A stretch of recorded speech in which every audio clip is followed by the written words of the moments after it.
curso, uma aula muito interessante em que a gente vai explorar o conceito de demência e pseudodemência, para se referir àquelas síndromes demenciais que se parecem muito com demência, mas que não são, né? Então vamos lá. O objetivo dessa aula, claro, a gente vai dar uma perspectiva mais pericial, né? Não vamos entrar aqui em questões de tratamento, basicamente em conceitos diagnósticos e nesses sinais de alerta que nos fazem pensar, opa, talvez isso aqui não seja uma síndrome demencial genuína, pode ser que seja uma pseudodemência, né? Então, o nosso objetivo aqui da aula, né, os nossos objetivos vão ser compreender melhor o que é esse conceito de pseudodemência. Isso aqui, ó, identificar diferenças clínicas e comportamentais entre os dois quadros, que é o objetivo da nossa aula, né? Reconhecer estratégias diagnósticas para diferenciar uma coisa da outra, né? Então, quando nós falamos em pseudodemência, nós não estamos falando necessariamente de simulação. Então, nós vamos ver aqui outras causas psiquiátricas de pseudodemência, que simulam uma demência que, na verdade, acaba não sendo, né? Bom, então, primeiro, vamos falar um pouquinho sobre o conceito de demência. Vamos relembrar o que é uma demência genuína, né? Demência, essa palavra demência, né, ela significa o seguinte: é um declínio cognitivo amplo, progressivo, né? Então, uma síndrome, para ser uma síndrome demencial, é preciso que haja um prejuízo cognitivo em vários daqueles campos cognitivos. Então, a nossa cognição, a cognição humana, ela é formada pela memória, pela linguagem, né? Pela atenção, pelas atividades executivas, praxias, habilidade visoespacial, por toda a cognição, né? E uma síndrome demencial, embora ela muitas vezes comece com prejuízo, principalmente de uma dessas características cognitivas, né, de uma dessas faculdades cognitivas, ela acaba abarcando as outras à medida que a doença avança, né? Então, por exemplo, o principal tipo de demência, que é o Alzheimer, a primeira característica a ser a primeira faculdade cognitiva a sofrer prejuízo é a memória, particularmente a memória episódica recente, né? Mas, à medida que o tempo passa, toda a cognição vai sendo abarcada. Então, demência é isso, um prejuízo cognitivo amplo, progressivo e presumivelmente irreversível, né? Então vamos lá. Exemplos comuns de demência, né? Demência de Alzheimer, que de longe é o principal tipo de demência, né? Mais da metade dos casos de demência são demência de Alzheimer. A demência mista, que é aqueles quadros que tem um componente Alzheimer e um componente vascular, aquela pessoa que teve um AVC ou que tem uma doença cerebrovascular e que vai acumulando AVCs, né? Lesões isquêmicas ao longo do tempo. A demência vascular, por si só, sozinha, né? Então você vê que as três principais são Alzheimer e vascular, porque a mista é um misto de Alzheimer com vascular. E em quarto, a demência por corpus de Levy, que é aquela síndrome demencial cuja patologia, né, os corpúsculos de Levy, são os mesmos encontrados na doença de Parkinson. Então, naqueles casos que você ouve falar assim, Parkinson mais Alzheimer, né? Parkinson mais Alzheimer. Ele tem Parkinson e tem Alzheimer também. Possivelmente está se falando de uma demência por corpus de Levy. Provavelmente não é Alzheimer, né? Que a estrutura patológica do tecido, né, é exatamente a mesma da doença de Parkinson, né? Certo. Então, esses sintomas aqui são sintomas de qualquer síndrome demencial, né? Não estamos falando aqui necessariamente de pseudodemência. A pseudodemência também, né? Então, sintomas de demência, prejuízo da memória, né? Que é o que acontece principalmente na demência de Alzheimer, principalmente da memória episódica recente, né? Linguagem, né? Tem aquelas demências também de afasia primariamente progressiva, né? Demências que começam com alteração da linguagem, mas que são muito mais raras, demência frontotemporal, né? Prejuízo do julgamento, né? Que não necessariamente é um sintoma de fase inicial, muitas vezes o prejuízo de discernimento e de juízo crítico da realidade, ele vai aparecer numa fase um pouco mais tardia, problemas de orientação, enfim. Como eu disse, né, sintomas de demência são aqueles sintomas de um prejuízo cognitivo global, prejuízo cognitivo amplo, né? Então vamos lá. E pseudodemência? Vimos o que é demência e pseudodemência. Pseudodemência é tudo aquilo que é semelhante à demência, mas que não é demência, né? Então, por exemplo, depressão. Depressão é uma causa comum de pseudodemência, né? Então, o indivíduo, ele aparenta ter um prejuízo cognitivo, às vezes amplo, muito semelhante à demência, mas quando ele é tratado, né, para depressão, ele resolve aquela demência. Então, na verdade, não era demência, porque demência, o conceito de demência é isso, né? Uma condição presumivelmente progressiva, irreversível. Transtornos factícios e simulação. Muitas vezes a gente vê alguns colegas usando essas duas expressões, transtornos factícios e simulação, como se fossem sinônimos. E, na verdade, eles são muito diferentes, eles têm diferenças críticas de um do outro. Se a gente trata transtorno factício e simulação como sinônimos, nós corremos o risco de cometer muitas injustiças. Então, isso aqui é um tema que nós vamos ter, especificamente nós vamos ter uma aula para isso daqui, de tão importante que é.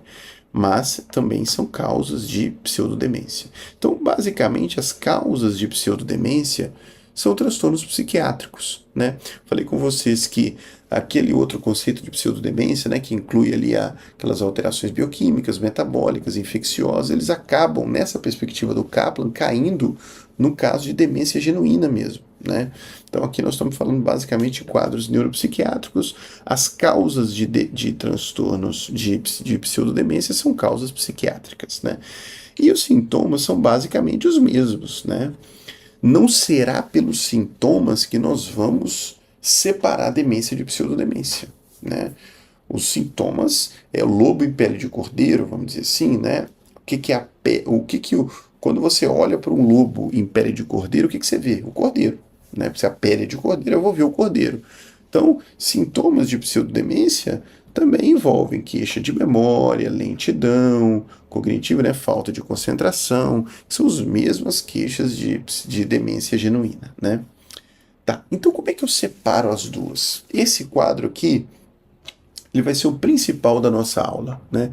Como é então, tudo bem, já que quando eu olho eu vejo a mesma coisa, o que me ajuda a diferenciar demência de pseudodemência?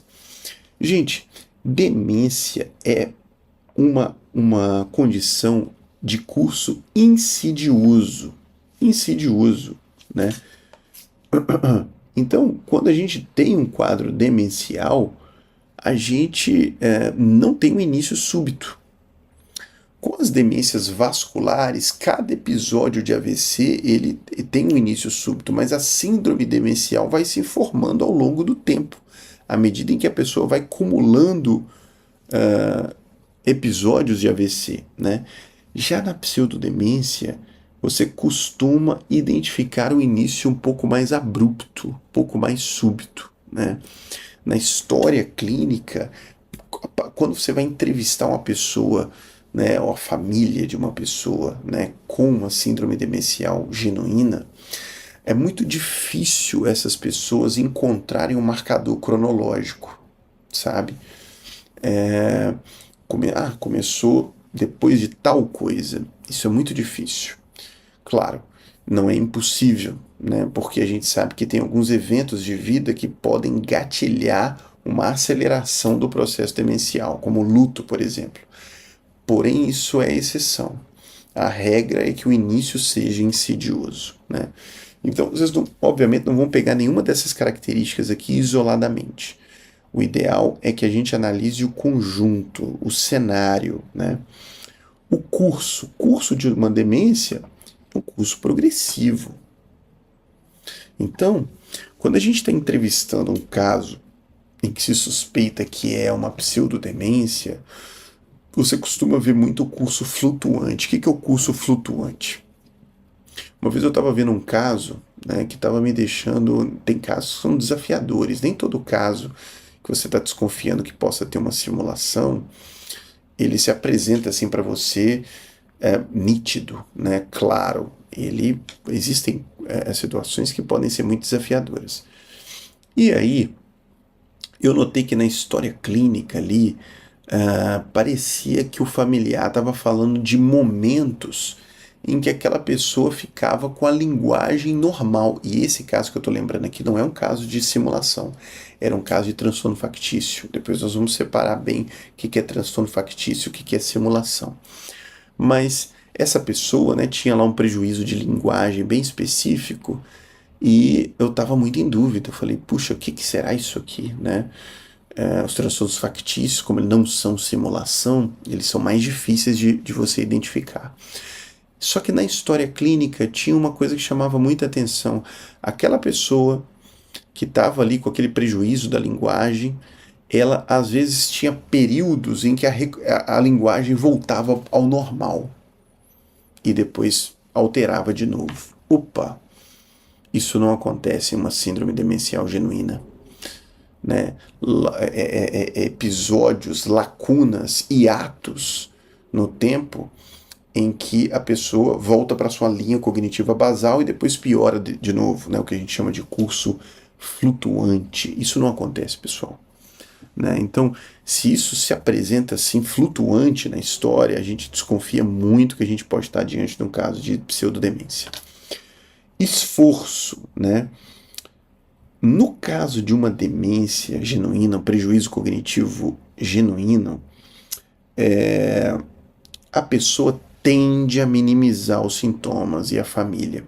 Lembra que a gente vai analisar o cenário, né? Vão ter aqueles casos que não vai ter tentativa de minimizar coisa nenhuma, mas de maneira geral, tenta-se não dar tanta luz para alguns sintomas. Já na pseudodemência, costuma haver desde o início um reforço muito grande das queixas, né? Muito esquecido, é uma coisa terrível e tal, e ela, sabe, aquele foco, aquela luz nas queixas, né? Outra coisa, o humor. O humor, ele na demência pode ou não estar alterado. Essa última característica aqui, esse último quadrinho aqui, ele é o mais problemático, tá? Porque todos dois aqui podem estar com humor deprimido, né? Inclusive, o humor deprimido é um fator de risco para a síndrome demencial genuína. Mas é que aquele pode estar normal o humor. Você conversa com a pessoa está eutímica, está com a linha de humor normal. Já no transtorno, na pseudodemência, geralmente você vai ver no exame de estado mental um humor hipotímico, né? A linha para baixo. Então, se você compuser esse cenário, né, são 4 características, né, início, curso, esforço e humor. A gente se aproxima muito de conseguir diferenciar os dois, né? Como é que eu faço a avaliação clínica de um periciando que eu estou achando que pode ter uma pseudodemência, né? Eu quero separar uma da outra. Então, história clínica detalhada, né? Com a pessoa e com o acompanhante. O diagnóstico ele vem daqui, né? O diagnóstico do cenário vem disso aqui, né? Esse é o mais importante, de longe, porque é aqui que eu vou pegar aquelas questões, curso flutuante, início abrupto ou insidioso, tentativa de mascarar sintomas ou dando muito foco a eles, questões relativas à depressão, tá na história clínica detalhada, sempre fazendo perguntas mais abertas, né? Perguntas abertas, evitar ao máximo perguntas fechadas, que são aquelas que permitem uma resposta de sim ou não. Né? Tem sintomas depressivos? Né? Ele tem sintomas depressivos? Sente angústia? Chora muito? Tem choro imotivado? Essas são todas perguntas fechadas. A gente deve evitar. Deve evitar. Por quê? Porque a pessoa responde, sim, é verdade, ele fica assim mesmo. Se eu faço perguntas abertas, né? O que está acontecendo? Você se sente como? Como é que é o dia? Mas acontece o que durante o dia?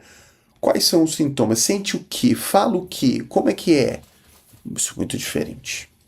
Que aí eu vou forçar a pessoa a contar uma história.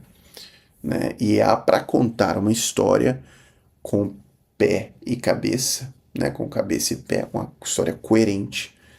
Isso não é tão simples assim, né? Exame do estado mental. O exame do estado mental, gente, né? Aqui eu estou falando, né, pode ser, tem as escalas, né? Que aqui tem o mini exame do estado mental e o MOCA, que é o Montreal Cognitive Assessment, são escalas que a gente aplica, né? Para avaliar orientação, para avaliar memória episódica e tal. Esses dois aqui muitas vezes a gente faz junto, né? Vai aplicando a escala e vai fazendo a avaliação do estado mental, desde o início da entrevista, né?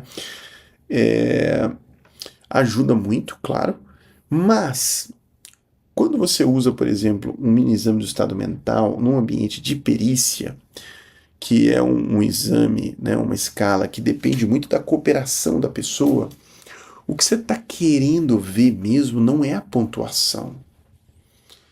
Não me interessa muito saber no ambiente pericial, se tiver aqui, se a escolaridade for ensino superior e eu tiver menos de 27 pontos, então isso é positivo. Isso aí, esquece isso. Por quê? Porque no ambiente pericial, se houver um interesse secundário em produzir um quadro demencial, é claro que essa pontuação vai cair. Então a pontuação não serve de parâmetro para mim.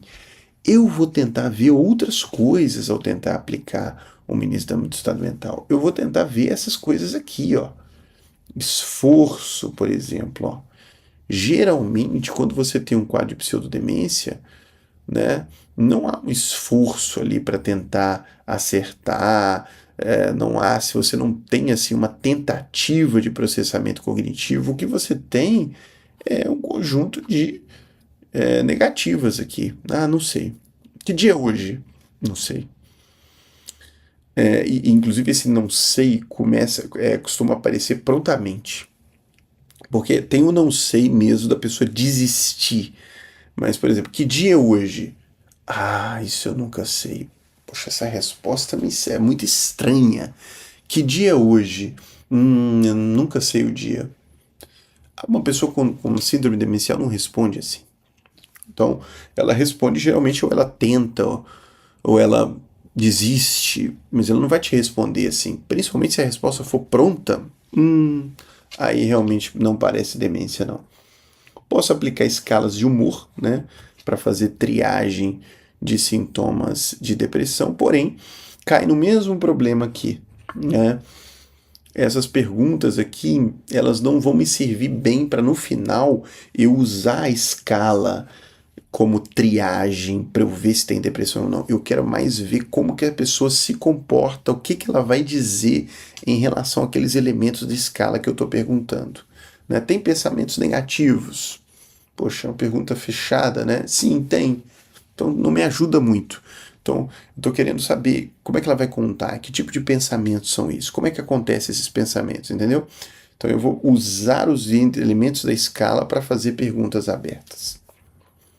E os exames complementares, eles me ajudam a diferenciar uma pseudodemência de uma demência só em situações um pouquinho mais avançadas. Então, por exemplo, ressonância cerebral. A ressonância, num caso de um prejuízo cognitivo leve, uma demência leve, ela pode não ter alterações muito importantes. Você pode ter ali um grau de atrofia, né, um grau de atrofia cortical habitual para a faixa etária, né? Você pode ter uma hipotrofia hipocampal MTA1 ali, que é algo que não te direciona muito para nenhum lugar. Enfim, não é algo que vai te ajudar bastante, assim, a não ser que esteja bem alterado. Então, se você tem uma ressonância com atrofia importante dos hipocampos, atrofia hipocampal, né? Você tem ali um MTA2 ou 3. São escalas que avaliam hipotrofia e atrofia do hipocampo. Poxa, isso aqui fala a favor de uma síndrome demencial do tipo Alzheimer, né? Então, nesse sentido, pode te ajudar. Mas aí são casos mais avançados. O PET, tomografia por emissão de pósitron, que a gente praticamente nunca vê em ambiente clínico, muito menos pericial. Exames laboratoriais vão ajudar muito pouco, né? Porque a gente não vai... geralmente, no ambiente pericial, a gente não vai se deparar com aqueles outros casos de pseudodemência, né? aquelas do tipo hipotireoidismo, né, hipovitaminose B12, enfim. E psicometria, aqui tô falando, eu coloquei isso aqui principalmente por causa da avaliação neuropsicológica, né? Avaliação neuropsicológica, que é um exame que, quando bem feito, pode nos ajudar muito, muito. Porém, é difícil você pegar um exame de avaliação neuropsicológica bem feito, né? Principalmente porque no ambiente pericial, se esse exame aparecer por lá, possivelmente alguém já vai ter analisado a conveniência dele estar presente lá ou não.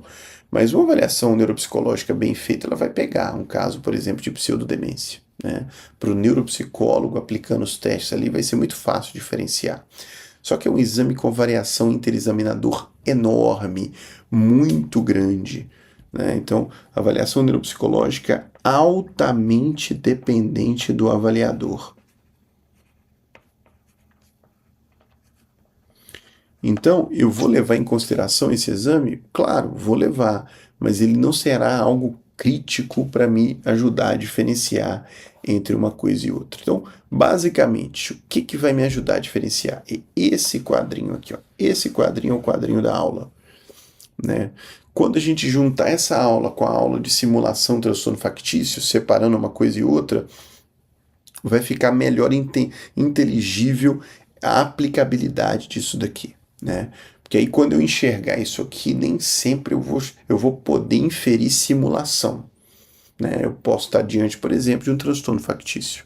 Tá bom, pessoal? Então, até uma próxima aula, se Deus assim o permitir. Grande abraço.